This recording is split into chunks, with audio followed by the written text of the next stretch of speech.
Supergirl number 14, written by Mike Johnson, art by Mahmoud Asrar. This is the next part to Hell on Earth, and it follows up pretty much directly after Superman, but also the last part of it was Superboy. So, yeah.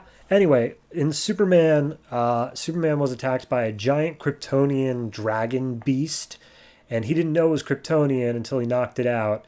And then Supergirl was like, dude, you said we were the last surviving members of Krypton. What's this giant Kryptonian dragon doing?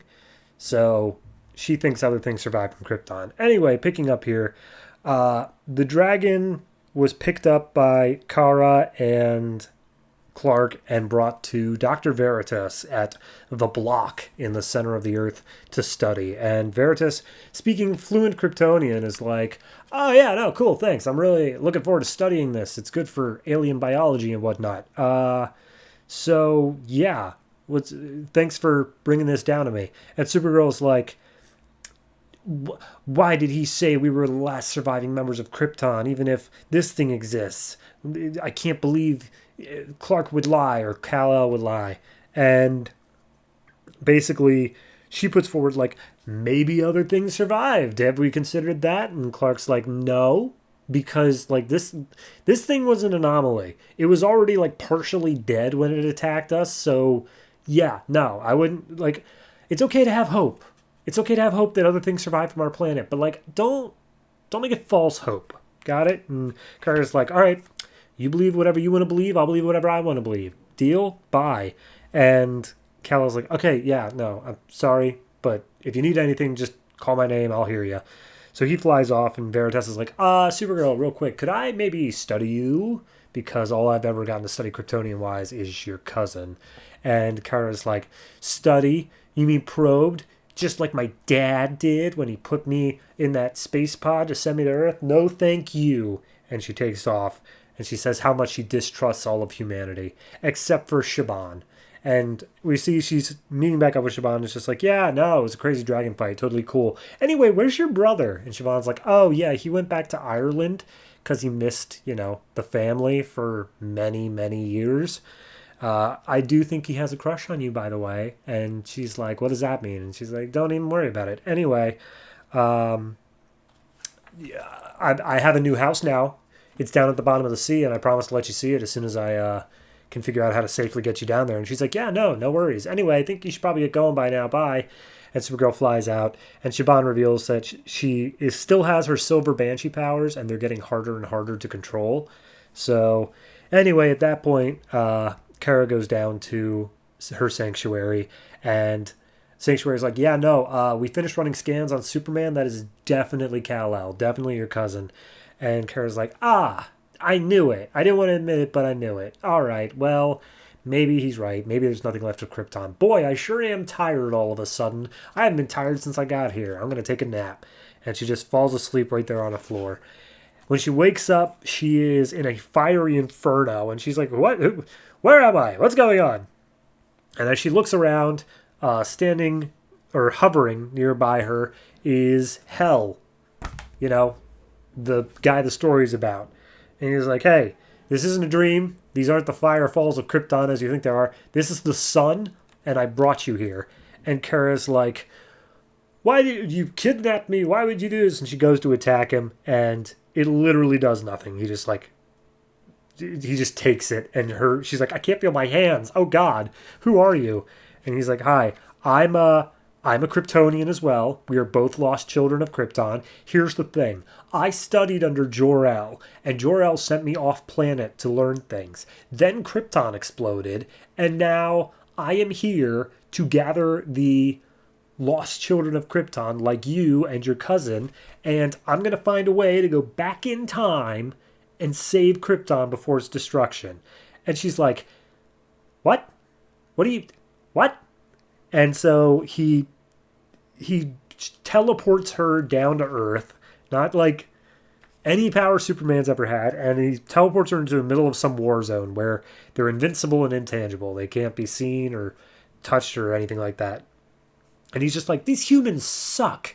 This planet sucks. This is nothing like Krypton. We got to go get Krypton. That place was awesome. This sucks. And he sees a young boy who is stuck in the middle of this battlefield, and he's about to be collapsed, like rocks falling on him. And he puts up a force field around the kid in order to save him. And he's like, yeah, there, I saved one life, and yet like 200 other people just died here. This place sucks. Help me get Krypton back. And they teleport back to Sanctuary.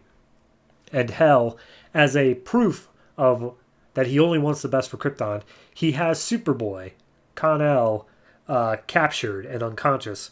And he's like, you and I both know that clones are very, very, very dangerous, especially from Krypton.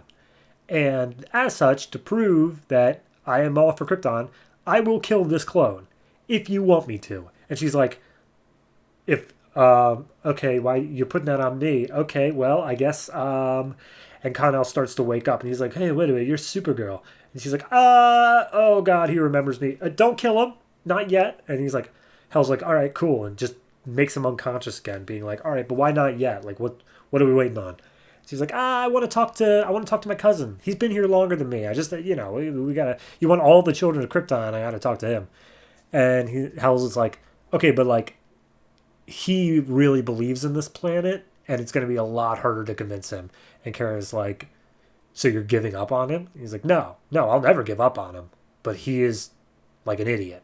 So at that point, he's like, you know what? If you think you can convince him, by all means, I'm going to give you a gift, and I'm going to teleport you over there. Okay? Just keep that in mind. And he teleports her to Clark's apartment, or rather the hallway right outside his apartment, and gives her the gift to finally be able to understand English. And probably speak it, but they don't show that part yet. So anyway, he's like, oh my God, I can understand. I can hear Cal. That's fantastic. So she goes up to Cal's apartment, and inside is, of course, Clark Kent talking to Lois Lane, and she just barges into Supergirl. And Lois is like, what? What's going on? So, yeah. No, I like this issue. Here's the thing. This feels like a more appropriate open to Hell on Earth than any of the other books we've gotten regarding Hell. Because the Superboy issue felt so stretched. Like it was spanning like 3 different events it had to cover. And the Superman issue itself wasn't bad. It was kind of just the eye catch, though. It wasn't really doing anything to tell me who Hell was, especially because he just appeared in the last panel for no reason. I think that this issue is the one that's like, okay, I get the story now. I know what we're doing. So this is the first time that I want to say that, like, I actually kind of am looking forward to seeing what comes next in Hell on Earth, because we've got 3 more or less battling sides. Supergirl wants one thing, Superman wants another, Superboy wants another. It's a nice little super family book. I have no issues with that at all.